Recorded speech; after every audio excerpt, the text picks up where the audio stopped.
السلام علیکم ناظرین، آج ہم اردو شاعری اور شعراء کے بارے میں پڑھیں گے۔ ناظرین، اردو زبان میں دنیا کی دوسری زبانوں کی طرح ادب کی تاریخ کا آغاز شاعری سے ہی ہوتا ہے۔ اس کی وجہ یہ ہے کہ زبان کے ابتدائی دور میں یاد رکھنے اور ریکارڈ کر لینے کے قابل وہی چیزیں ہوتی ہیں جو عام روزمرہ کی گفتگو سے بالا اور بہتر ہوں، اور ایسی یادگار چیزیں اس دور میں اظہار جذبات ہی کی صورت میں سامنے آ سکتی ہیں، اور اسی کا نام شعر یا نظم ہے۔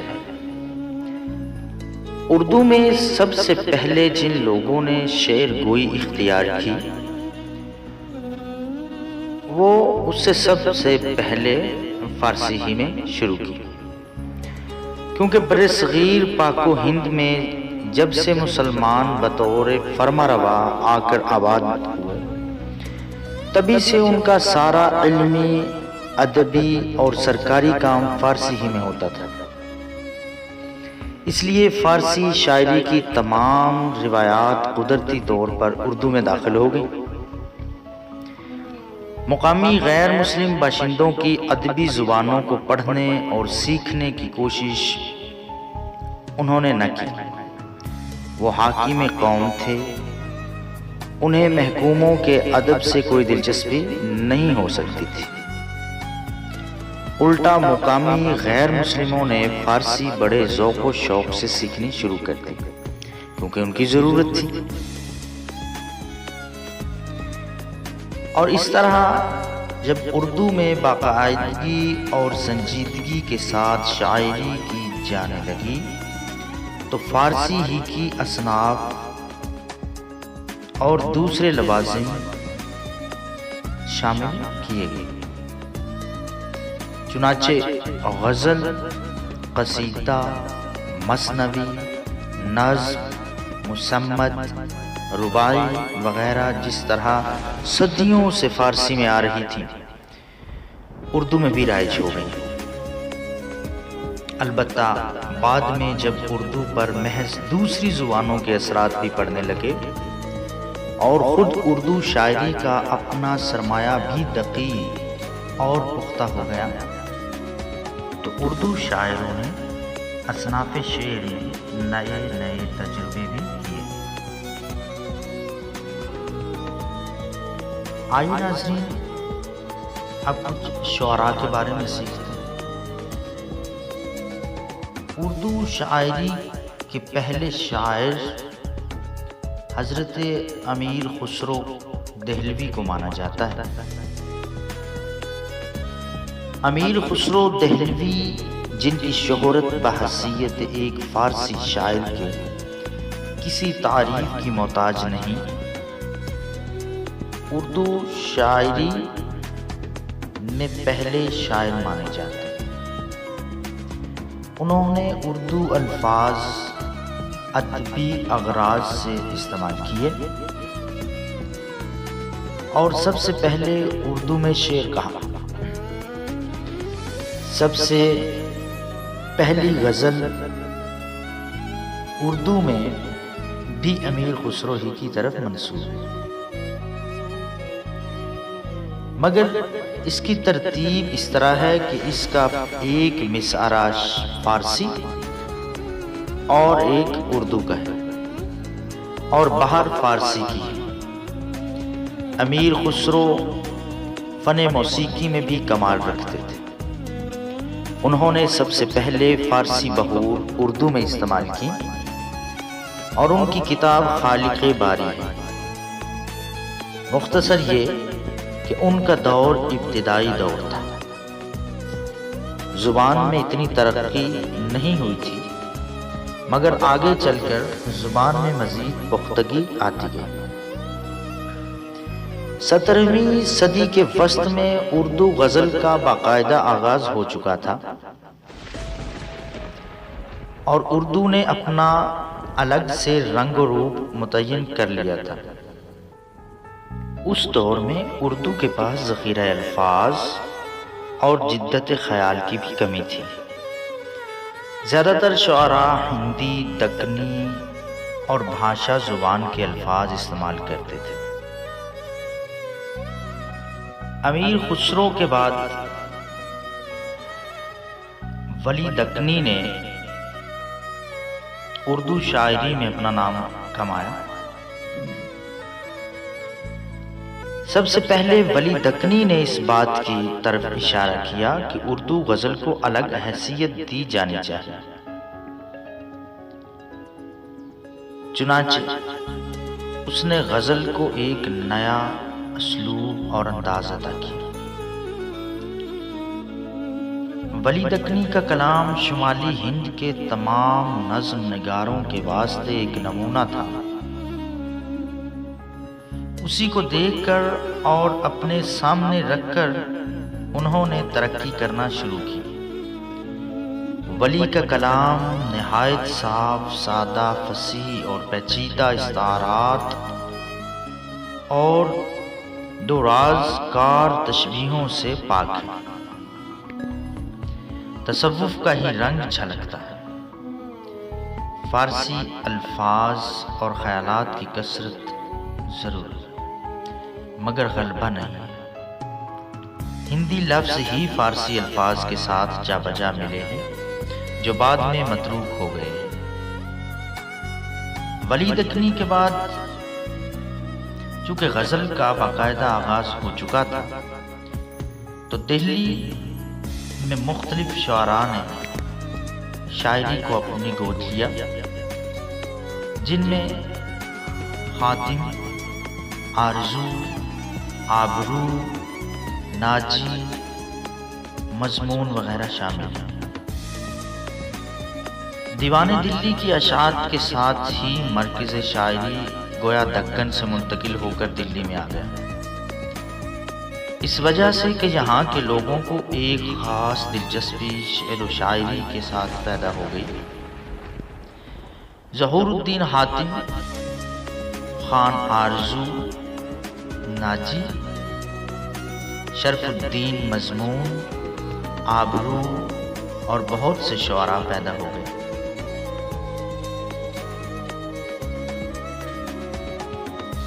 جن کو اردو شاعری کے آبا سمجھا جانا چاہیے۔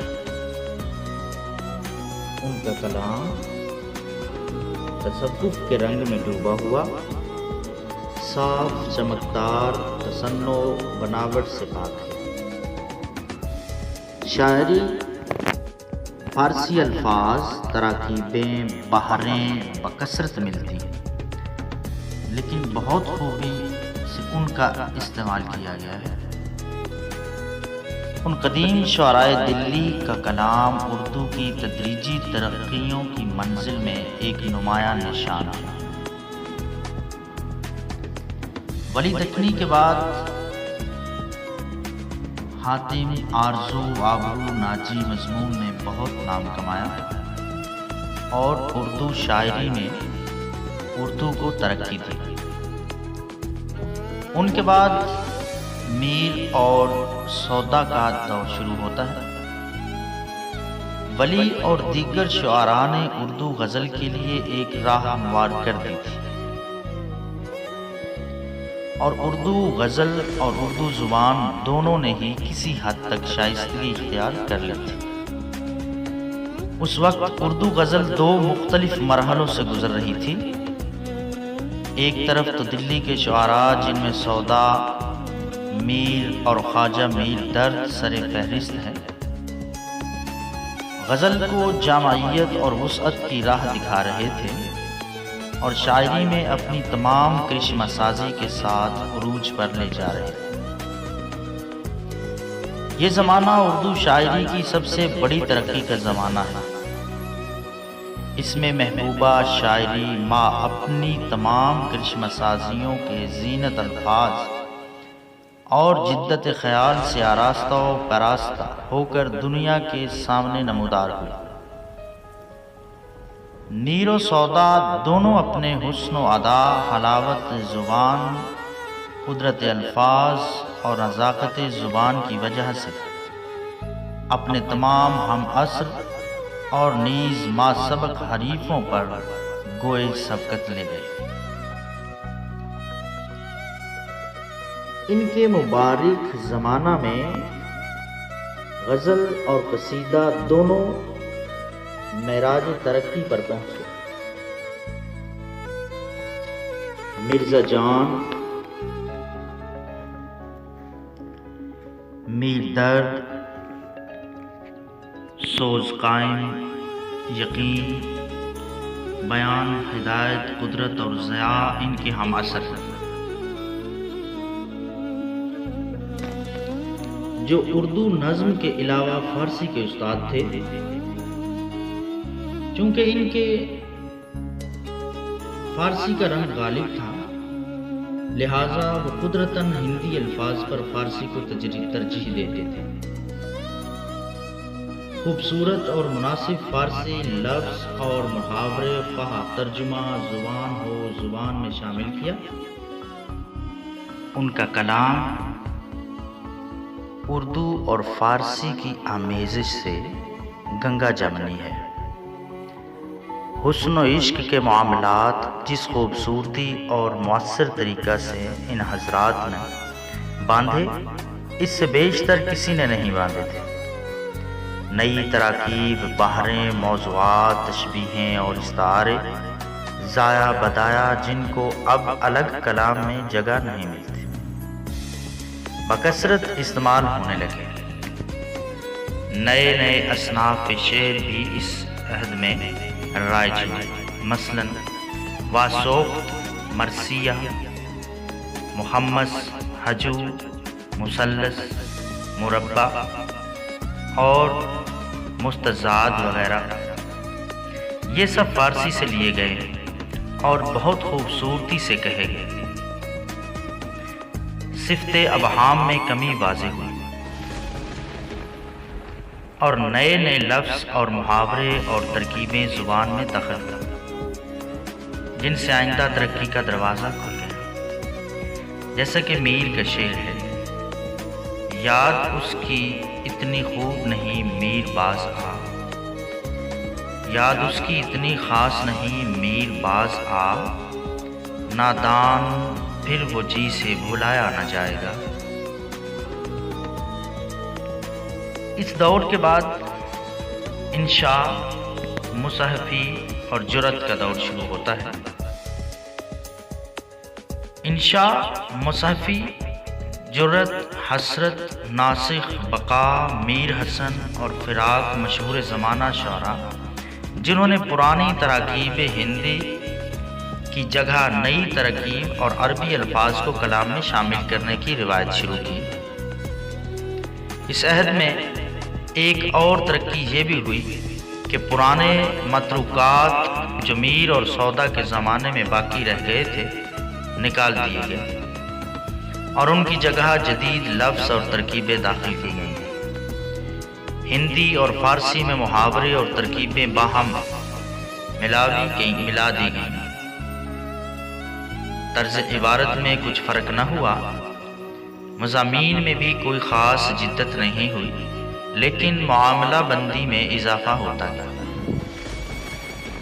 اور جرأت، انشاء اور رنگین اس خاص رنگ میں کمال رکھتے تھے۔ ناصر کی شاعری میں مشکل زمینوں، طویل ردیفوں اور انوکھے قافیوں کی مثالیں تو موجود ہیں، لیکن احساسات و جذبات اور سادگی کا فقدان ہے۔ اس دور میں ریختی کا استعمال بھی ہوا اور کافی شدت سے ہوا۔ ریختی یعنی عورت کی زبان میں گفتگو کرنا۔ اس قسم کے غیر مہذب اور فحش اشعار ہمیں قدیم شعراء کے ہاں بھی ملتے ہیں، لیکن پھر یہ متروک ہو گئے اور اس کو سعادت یار خان رنگین اور اس کے دوست انشاء نے زندہ کیا، لیکن جلد ہی اس نے دم توڑ دیا۔ اس دور کے شاعر غزل کے تو استاد تھے ہی، لیکن مثنوی اور قصیدہ بھی خوب لکھتے تھے۔ لوگوں میں شعر و شاعری کا چرچا تھا۔ اس زمانے کی مشہور یادگاریں میر حسن اور خواجہ میر درد کے بھائی میر اثر کی مثنویاں ہیں، علی الخصوص میر حسن کی مشہور مثنوی سحر البیاں، جس کی روانی، سادگی، شیرینی اور رنگینی کا جواب نہیں۔ ناظرین، اس دور کے بعد مرزا اسد اللہ خان غالب، مومن خان مومن، ابراہیم ذوق اور ظفر کا دور شروع ہوتا ہے۔ غالب نے فارسی تراکیب کا استعمال زیادہ کیا ہے، لیکن اس کے باوجود اس کی غزل انسانی رویوں، جذبوں اور احساسات کی نمائندہ ہے۔ جیسا کہ غالب فرماتے ہیں کہ قید حیات و بند و غم اصل میں دونوں ایک ہیں، قید حیات و بند و غم اصل میں دونوں ایک ہیں، موت سے پہلے آدمی غم سے نجات پائے کیوں۔ غالب نے اردو غزل کو شوکت الفاظ اور عظمت خیال سے مالا مال کیا۔ وہاں ذوق کی زبان پر قدرت مسلم ہے، اور محاورات و امثال میں تو ضرب المثل ہے۔ نہایت صاف اور بہت مزے کا کلام، جبکہ مومن کے ہاں بھی جنہیں مشکل تراکیبیں ملتی ہیں، ظفر کے بیان کچھ خاص خوبیاں وہ غالب و ذوق نے ہم پلہ نہیں بلکہ ان سے اصلاح لیتے تھے۔ ظفر اور ذوق کے کلام میں بہت سے مشابہت ہیں، جس سے بعض لوگوں کا شبہ ہوتا ہے کہ یہ کلام ظفر کا نہیں۔ اردو غزل کی کلاسیکی روایت میں چلتے چلتے غالب، ذوق، مومن، ظفر اور پھر ان کے بعد دہلوی اور حالی کا نام قابل ذکر ہے۔ ڈاگ دہلوی نے غزل کی روایت کو کام رکھا۔ ڈاگ کے ہاں طباعی بے ساختگی اور روز مرہ بہت ہے، مگر متانت اور بلندی مضامین کم۔ ڈاگ فن عروض کے استاد بھی مانے جاتے ہیں۔ انہوں نے ہر جگہ صحت الفاظ کا بہت خیال رکھا اور قدماء کی پیروی کی ہے، اور اقدار و روایات کو بہت خوبصورتی سے اپنے کلام میں نمایاں کیا اور برتا ہے۔ ناظرین، یہ تھا قدیم شعراء کا مختصر تعارف۔ آئیے ولی دکنی کی ایک قدیم غزل پڑھتے ہیں۔ اگر موہن کرم سوں مجھ طرف آئے تو کیا ہوئے، اگر موہن کرم سوں مجھ طرف آئے تو کیا ہوئے، ادا سے اس قدے نازک کو دکھلاوے تو کیا ہوئے، مجھے اس شوق کے ملنے کا دائم شوق ہے دل میں، مجھے اس شوق کے ملنے کا دائم شوق ہے دل میں، اگر یہ بار مجھ سوں آ کے مل جاوے تو کیا ہوگا، اگر یک بار مجھ سوں آ کے مل جاوے تو کیا ہوگے، اگر مجھ کن تو اے رشک چمن ہوئے تو کیا ہوئے، اگر مجھ کن تو اے رشک چمن ہوئے تو کیا ہوئے، نگہ میری کا تیرا مکھ وطن ہوئے تو کیا ہوئے،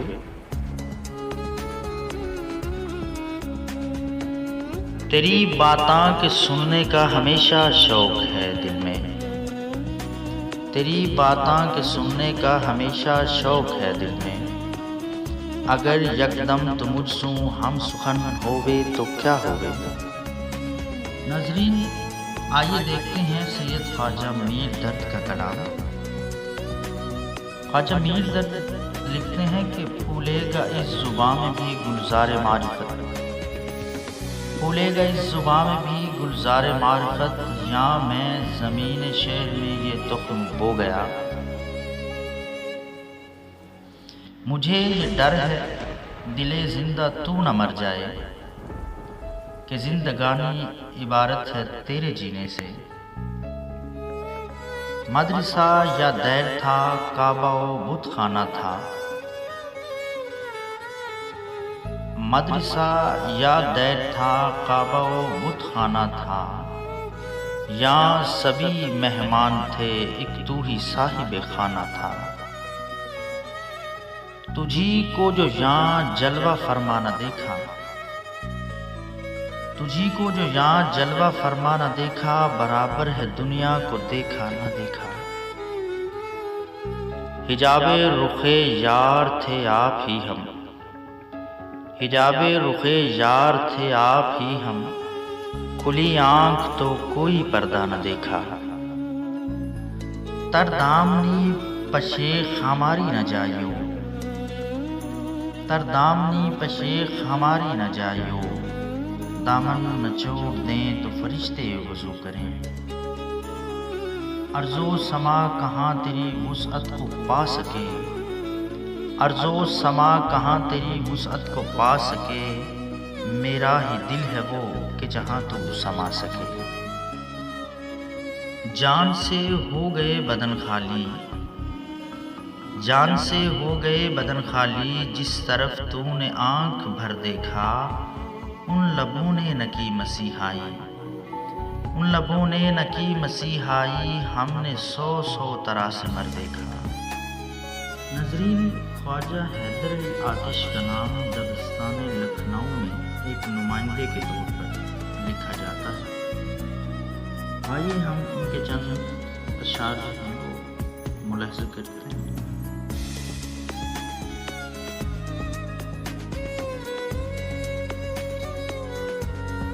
اوپری تجھ کو خدا نے دی ہے صورت نور کی، تیری ایڑی پہ کروں صدقے میں چوٹی ہور کی۔ وحشت آگی ہے فسانہ میری رسوائی کا، عاشق زار ہوں ان آہوئے سودائی کا۔ فاتح کو وہ میری آیا، سنگے قبر اپنا کفاف ہوا۔ نرنگ روزگار سے آتش عجب نہیں، چلا اتارے زرد منادست یار سے۔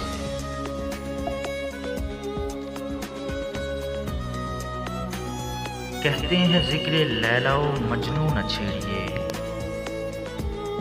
کہتے ہیں ذکر لیلا و مجنوں نہ چھیڑیے، چپ رہیے بس نہ قبر سے مردے اکھیڑیے۔ ناز و نیاز عشق و معشوق کیا کہوں، ناز و نیاز عاشق و معشوق کیا کہوں، عجز و غرور شاہ و گدا کچھ نہ پوچھیے۔ بڑا شور سنتے تھے پہلو میں دل کا، بڑا شور سنتے تھے پہلو میں دل کا، جو چیرا تو ایک قطرہ خون نہ نکلا۔ دنوں میں خاک اڑاتا ہے ساتھ ساتھ اپنی، شریک حال ہمارا غبار رہا۔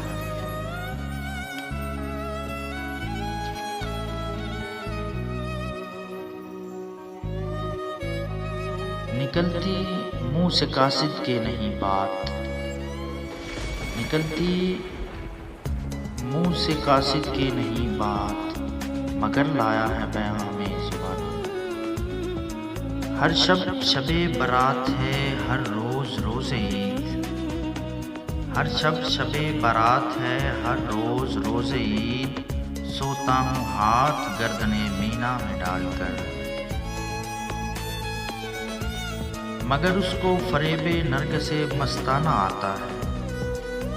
الٹتی ہیں صفے گردش میں جب پیمانہ آتا ہے، گلدستہ بن کے رونق بزم شہاں ہوا، گلدستہ بن کے رونق بزم شہاں ہوا، کوڑا جو اس فقیر کے تکیے سے جھڑ گیا۔ ناظرین، آئیے اب مومن خان مومن کی غزل گوئی کی طرف بڑھتے ہیں۔ مومن لکھتے ہیں کہ ایسی غزل کہی یہ کہ جھکتا ہے سب کا سر، ایسی غزل کہی یہ کہ جھکتا ہے سب کا سر، مومن نے اس زمین کو مسجد بنا دیا۔ وہ جو ہم میں تم میں قرار تھا، تمہیں یاد ہو کہ نہ یاد ہو، وہ جو ہم میں تم میں قرار تھا، تمہیں یاد ہو کہ نہ یاد ہو، وہی یعنی وعدہ نباہ کا، تمہیں یاد ہو کہ نہ یاد ہو۔ وہ جو لطف مجھ پر تھے بیشتر، وہ کرم کے تھا میرے حال پر، مجھے سب ہے یاد ذرا ذرا، تمہیں یاد ہو کہ نہ یاد ہو۔ کبھی بیٹھے سب میں جو روبرو تو اشارتوں سے ہی گفتگو، کبھی بیٹھے سب میں جو روبرو تو اشارتوں سے ہی گفتگو، وہ بیان شوق کا برملا، تمہیں یاد ہو کہ نہ یاد ہو۔ جسے آپ گنتے تھے آشنا، جسے آپ کہتے تھے باوفا، جسے آپ گنتے تھے آشنا، جسے آپ کہتے تھے باوفا، میں وہی ہوں مومن مبتلا، تمہیں یاد ہو کہ نہ یاد ہو۔ مومن بہشت و عشق حقیقی تمہیں نصیب، مومن بہشت و عشق حقیقی تمہیں نصیب، ہم کو تو رنج ہو جو غمِ جاودانہ ہو۔ راز نہاں زبان اغیار تک نہ پہنچا، راز نہاں زبان اغیار تک نہ پہنچا، کیا ایک بھی ہمارا خط یار تک نہ پہنچا۔ پیری میں وصل غیرت یوسف ہوا نصیب، پیری میں وصل غیرت یوسف ہوا نصیب، بخت وفا مثال زلیخا جمع ہے اب۔ میں اس کی بزم میں زہر پی کیوں کر نہ مر جاتا، میں اس کی بزم میں زہر پی کیوں کر نہ مر جاتا، کہ میرے سامنے اس لب کے بوسے جام لیتا تھا۔ اس غیرت ناہید کی ہر تان ہے دیپک، اس غیرت ناہید کی ہر تان ہے دیپک، شعلہ سا لپک جائے ہے آواز تو دیکھو۔ تم میرے پاس ہوتے ہو گویا، تم میرے پاس ہوتے ہو گویا، جب کوئی دوسرا نہیں ہوتا۔ آئیے ناظرین میر تقی میر کی غزلوں کا جائزہ لیتے ہیں کہ تھا مستعار حسن سے اس کے جو نور تھا، خورشید میں بھی اس ہی کا ذرہ ظہور تھا۔ کل پاؤں ایک کاسائے سر پر جو آ گیا، کل پاؤں ایک کاسائے سر پر جو آ گیا، یکسر وہ استخوان شکستوں سے چور تھا۔